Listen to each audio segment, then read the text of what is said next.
Hey, Louisa, how are you doing? Hey, I'm good.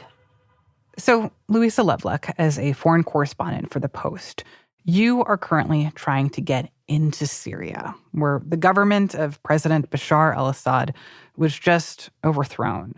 You're in southeast Turkey right now, waiting on the Syrian border to enter. And as I understand it, while you've been waiting, you've been talking to people. And you had a conversation in particular with a man who's trying to find his brother. Can you tell me a little bit about him? Jihad Delaine is a Syrian man living in southern Turkey, and he's one of many who fled the country during the war. And he's been waiting a year and a half to hear his younger brother Majid's voice. Majid was arrested from their home in Damascus alongside their elderly parents. A combined patrol, a combined strike force attacked our apartment, and they took my brother along with my dad and mom. Oh, wow. Yeah, the three of them. Okay. It was the summer of 2023. The parents were eventually released, but not Majid. And why they were arrested remains a mystery. Dragnets, mass arrests were typical during Assad's regime. No, nobody even was able to really let us know what he actually did. And although the parents have had some contact, they haven't been able to communicate on the phone about his case. They haven't been able to hear the details. So we're waiting, then he calls. When he says that, we got out. I am secure. I'm with a group. We are in Duma. What was that moment when they realized that their brother, that their family member was going to be freed? Well, it sounds like they were starting to understand that prisons across the country were being opened, but because it was very unclear where any of the videos were coming from, videos were circulating time and time again. They were saying that they were Adra prison. This is the prison that he was being held in.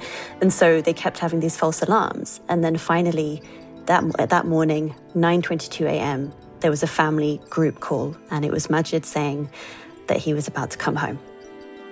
That's because over the weekend, President Assad fled the country. Rebel groups seized the capital, Damascus, with very little opposition. And those rebel groups have opened Syria's notorious prison network. Like Louise mentioned, there have been videos, footage showing inmates staggering out into freedom, visibly exhausted, stunned, some of them barefoot. And there are so many families, like the one Louisa talked to, who are hoping that this will be the moment that they'll be reunited with their loved ones. The prison system was used as a weapon. It was used to quash any dissent, not just of activists, of anyone involved in anything that could be perceived as dissent, but of their family members, of their friends. And so as the regime has fled and the soldiers have melted away, the prisons are being opened, and so many people are waiting to find out if the people they've missed for all of these years are coming home.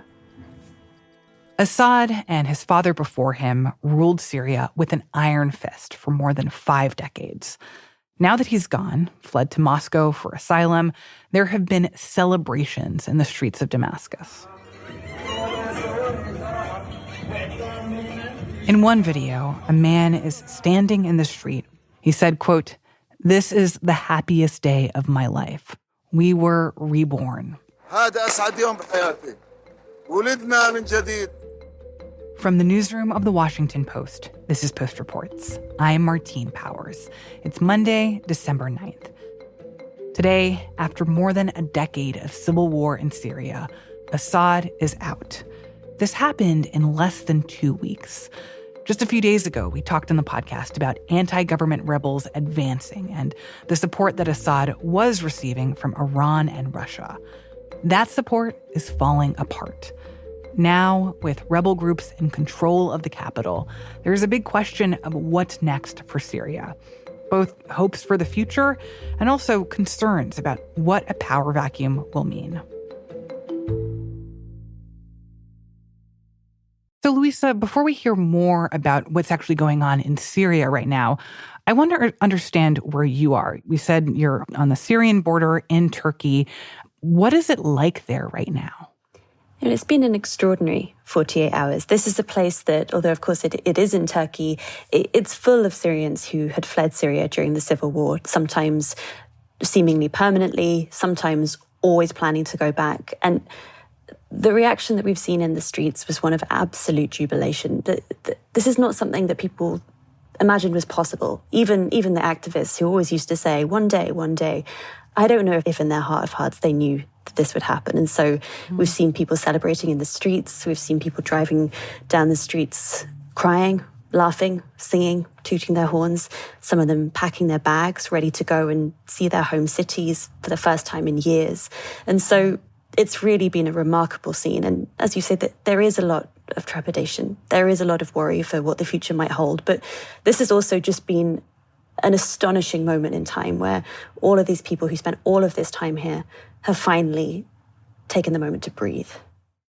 I also want to point out here that this is a pretty significant moment for you as well. As a reporter who has covered Syria in the past, you've been to the country many times, but recently it's been very difficult to get into government-held Syria. So what does it mean now that it seems like you'll be able to enter the country freely? I've been covering Syria since 2013, and the idea that finally, again, we can cross and we hope travel freely, it's indescribable. You know, we've spent so many years calling people in government-held parts of Syria, trying to shed light on conditions, trying to do our best reporting. But of course, people often are very scared to communicate with the outside world. It has been very difficult at some of the worst times to get a real sense of what life is like. And as a reporter, that's our jobs, you know, and to know that we hope, we'll be able to walk the streets that we're describing it's monumental. So as you pointed out, this has all unfolded very quickly. Just in the last couple of weeks, you know, we had these rebel forces taking control of cities in Syria, moving closer to Damascus. And then finally this moment where President Bashar al-Assad was overthrown, he fled the country, these celebrations started. What was your reaction to this moment, finally realizing, wow, Assad is out, he's gone? I mean, if you said those words to me 2 weeks ago, I wouldn't have believed you. It wasn't just not on the bingo card for this year. It was not an idea that really made sense. What's happened these past few days has turned on its head so much of the received wisdom about how this dictatorship would survive. And like you say, the speed has just been astonishing. First of all, the rebels took the northern city of Aleppo, which in and of itself would have been a monumental event. And then all of a sudden, regime forces were melting away and the troops just kept moving. First they were in Hama, then they were in Homs. All the talk was, would they go to Damascus? It didn't seem real. But within a day, that's where they were. And the following day, Assad was gone. I think it's important to understand a little bit more here about who Assad is and what his rule represented. Obviously, you referred to him as a dictator, and he is someone who's been accused of human rights abuses many times over the past decades. But describe a little bit more about his rule and what the Assad regime meant. Well, the crucial thing to know here is this is a regime that has been in power since 1970. First, it was Assad's father. Then he took power in the year 2000. And it was an incredibly cruel and repressive rule. Syrians outside of the country have been telling us this week that for the first time, they are texting their loved ones using full sentences because they're no longer scared about the repercussions of being seen to say the wrong thing, even from the outside. It was always a pretty authoritarian regime. There had been severe crackdowns multiple times in the past. But when mass protests started in 2011 against the government, that is when we saw the really brutal crackdown. It started with the demonstrations, but it spiraled after that. The punishments were humiliating, they were often sadistic, and more than 100,000 people are still missing since their arrests, mostly by the government. So it's a country of people who have also lived with these prisons being bywords for fear and questions about their loved ones being things that they couldn't even ask openly, even when they'd been missing for years. So in the face of all that brutality, you know, it's not surprising that there has been opposition to Assad's regime for decades. But it seems like only now has that opposition really gotten this kind of traction. So tell me more about the people on the other side of this, these anti-government rebels that have been able to bring down Assad. The anti-government rebels started very much as a homegrown movement. People were in their areas picking up weapons and fighting a regime that was turning its ammunition on them. But over time, a lot of other influences came in. People got organized, foreign money came in. And in the north, you had a group called Hayat Tahrir al-Sham, or HTS. And this group had established itself really as the dominant force across a patchwork of these other rebel groups. They had often fought for those victories. They have imprisoned their critics. They've imprisoned other members of other rebel groups. And so this is the group that led the offensive. It is an Islamist group. It was once affiliated with al-Qaeda, although it's distanced itself from them in recent years, and it's really been trying to cast itself as a more moderate force, as a governing force that provides services to people. And so why have they been so successful now? Like, what is it about this group, this entity, that has finally been able to do in the last 2 weeks what so many others have tried to do for decades? Well, a part of this is the time that they've had to organize with a lot of rebel groups under their umbrella. They've had military academies. They've really focused on their strategy. This is what people who talk to them say. But there also seems to have been an element of luck, of chance, and of timing in here. And we're still reporting this out. But one important reason for this remarkable offensive of the last few weeks is that the rebels saw an opening. Assad's military allies, Russia and Iran, they were either distracted or they were reprioritizing as a result of their own conflicts elsewhere. And these were conflicts that weren't raging earlier in the war. So the gamble bore out. When the rebels moved on Aleppo, government forces melted away and the fragility, really the mirage of the regime's power was revealed. And what's your understanding of what that moment looked like? These rebels were able to enter Damascus, and what happened then? Like, when did it become clear that Assad was going to need to flee, and how did that play out? It was overnight Saturday, early Sunday local time. The advances just kept going. On social media, we were seeing reports that they were in this suburb, and then they were in this suburb. And within hours, they were in central Damascus, outside the presidential palace. And from that point, it was pretty clear that Assad had gone. And just like that, it was over. Wow. So what have we seen from HTS and from this rebel coalition in the hours since they've claimed victory? They're certainly trying to strike a note of unity, but given their ideological background, there are an awful lot of Syrians who are very worried about what a future with HTS might look like. HTS's leader, his name is Abu Muhammad al-Jilani, gave a victory speech in one of Damascus's most historic mosques, the Umayyad Mosque, this week. And he said, "This victory, my brothers, is a new chapter in the history for the entire Islamic nation. This victory is a turning point for the region."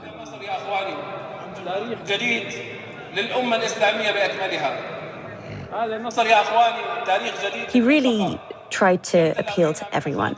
It was a very carefully calibrated speech. He really seemed to be trying to give Syrians of all backgrounds what they wanted to hear. He was saying this was a country that's been destroyed by outside forces and they'd not have the same sway anymore. He was blaming them for sectarianism, for corruption, which I should add were also very much the preserve of Assad's rule himself, and also things that some of these rebel groups have themselves been accused of. But the question now really is how they're going to move forward from this. It's really unclear. The leader who has gone by his nom de guerre for a very long time, Jilani, he's one of these figures who people tend to project their pre-existing beliefs onto. What do you mean by that? Well, he's certainly politically savvy. He's a very, very good political operator. But is he a radical? Is he an extremist? Is he a pragmatist? Will he soften with time? And it's easy to say, but really only time will tell. But of course, people are incredibly worried. And so his movements are going to be incredibly closely watched. After the break, I talk with Louisa about what comes next for Syria. We'll be right back.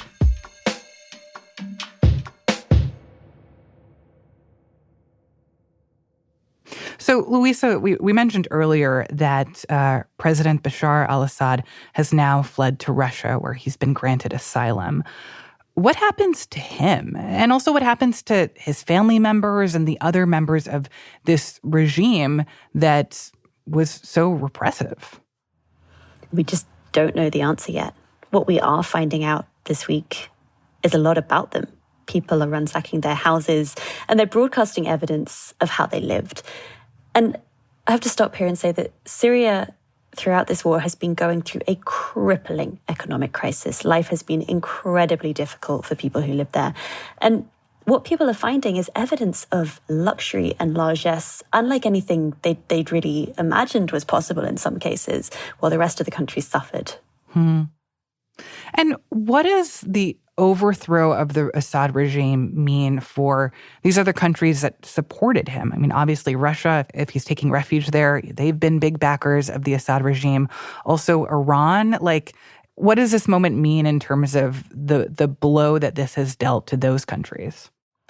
I think that's the kind of thing that, again, we're going to need time to see. But what really happened at the end was they didn't step in as they have done in the past. Assad was alone and the regime was exposed as a paper tiger.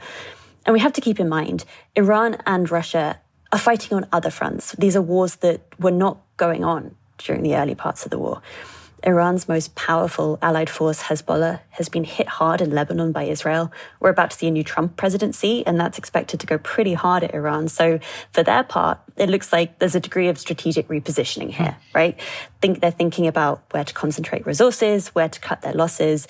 And although Assad, or more Assad has been an important ally, but more specifically, having access to Syria and the corridors that it gives to other countries has been important for them historically. This was an ally that wasn't able to stand on its own 2 feet, and it seems that they cut their losses. The same for Russia. They were occupied by the war in Ukraine. They'd reportedly diverted resources there. And again, they likely saw that the regime's weakness was manifest, and they just weren't up for having the fight for Assad. Well, let's talk a little bit about where the U.S. stands on all of this. What have we heard so far from the Biden administration? Biden spoke about Syria on Sunday, and he said this was a moment to celebrate. At long last, the Assad regime has fallen. This regime brutalized and tortured and killed literally hundreds of thousands of innocent Syrians. The fall of the regime is a fundamental act of justice.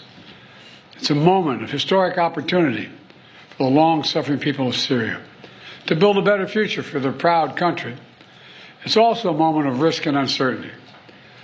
As we all turn to the question of what comes next, the United States will work with our partners and the stakeholders in Syria to help them seize an opportunity to manage the risks. What does that mean? What is the Biden stance on this, considering their opposition to Assad in the past? This is going to be a tricky question for the US going forward because, as you say, they have been heavily opposed to Assad. They at times have funded rebel groups that fought him. But HTS has a terrorism designation from the State Department. That is something that I think a lot of people will be looking at right now. There'll be a lot of scrambling to work out what to do with it. It's also the case that we don't really know how this is going to go. So it may be something that is worked out in the months to come, not weeks. But it's certainly going to be a balancing act for the final weeks of his administration. And then, of course, we have Trump. On Saturday, Trump described Syria as, I quote, a mess, but not, quote, a friend of the United States. And during his previous administration, he'd made pretty big moves in Syria. He moved to withdraw US forces from the northeast, although ultimately that didn't really happen. He may do that again. But on the other hand, he ordered airstrikes at times on Syrian government positions after Assad used chemical weapons against rebel-held territory. And so it's not really clear which way his policy is going to go. He talks about retrenchment. He talks about ending the endless wars. But he has been unpredictable on this country in the past. I do need to ask about one American in particular whose fate might be affected by what has just transpired, and that is Austin Tice, a journalist who disappeared in Syria in 2012 while reporting on the war, and he reported for the Post. There have been efforts over the last few years to try to get Tice out of Syria, freed from prison. What does this moment mean for him potentially? I think all of us hope that finally this means he's coming home. The thing about Austin's case is that no one has ever even officially claimed that they're holding him. He's believed to have been in Syrian government custody for years, but it's never been formally acknowledged. We've had very little information about him, and his mother actually said last week that she had potentially credible information to say that he was still alive. But As we were watching the pictures of the prisons opening yesterday and all of these people staggering out, that was a face we didn't see.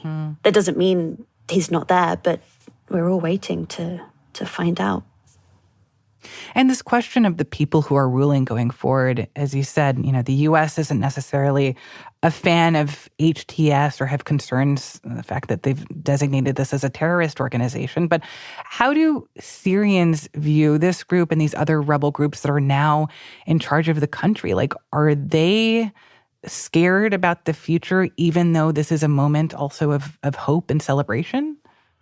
I think a lot of people certainly are, because there is a guide here, and that is how HTS has ruled in the north of the country. And the answer there is that it has at times enforced its more Islamic rule to different degrees. But one of the consistent threads is that it has been an authoritarian force. It has also not been easy to criticize them. They have also operated prisons. So they're not the regime, but they have certainly shown authoritarian tendencies. And a lot of people are waiting and watching to see what's going to happen there. Mm-hmm. So, Louisa, as we talked about, you're waiting to enter the country to see what is actually happening on the ground. What are the questions that you have going forward about how this is all going to play out? And what are you going to be looking for if, fingers crossed, you're able to enter and start reporting there? Really, the question is, how does society come together and live again after so many horrors? 5 million people have been living outside the country. Who comes home?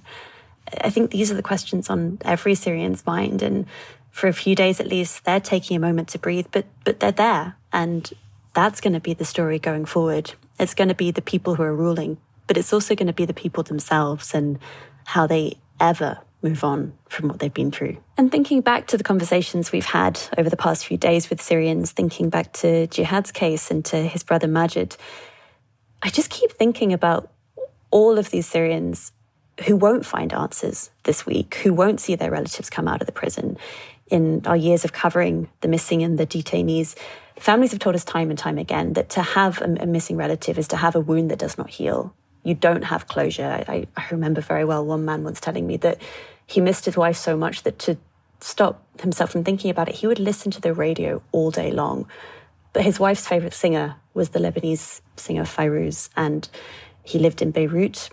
The music would come on time and time again, and in those moments he would have to scramble across the room to slam the radio off, because when he heard the music, he'd remember how beautiful she was and how much he loved her. And so everyday life for a lot of these people who don't get answers this weekend will still be waiting and hoping that maybe one day that will change. Louisa, thank you so much for taking the time to explain all of this. Thank you. Louisa Lovelock reports on global crises for The Post.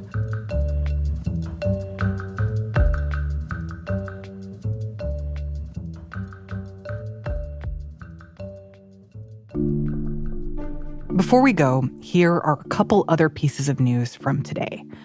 First, police now have a man in custody in last week's fatal shooting of the United Healthcare CEO. Police identified the 26-year-old man as Luigi Mangione. He was arrested in Altoona, Pennsylvania, after he was recognized at a McDonald's there. Authorities said he was found with a document that showed, quote, ill will towards corporate America. This arrest brings to an end a days-long manhunt after Brian Thompson, a health insurance executive, was shot in broad daylight outside a Manhattan hotel.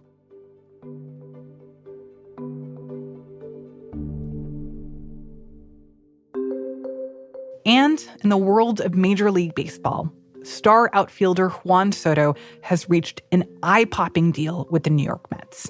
He has agreed to a 15-year, $765 million contract. This is not only the largest deal in baseball history, it's also believed to be the largest deal in all team sports ever. So what makes this guy so good? Soto is a once-in-a-generation offensive talent. For example, he's had more walks before the age of 26 than any player in history, 99 more than the next closest player, Mickey Mantle. But this moment also says a lot about the enormous amount of money in baseball, and specifically in the New York Mets. In the words of our colleague Barry Svrluga, this deal, quote, should send shivers through baseball.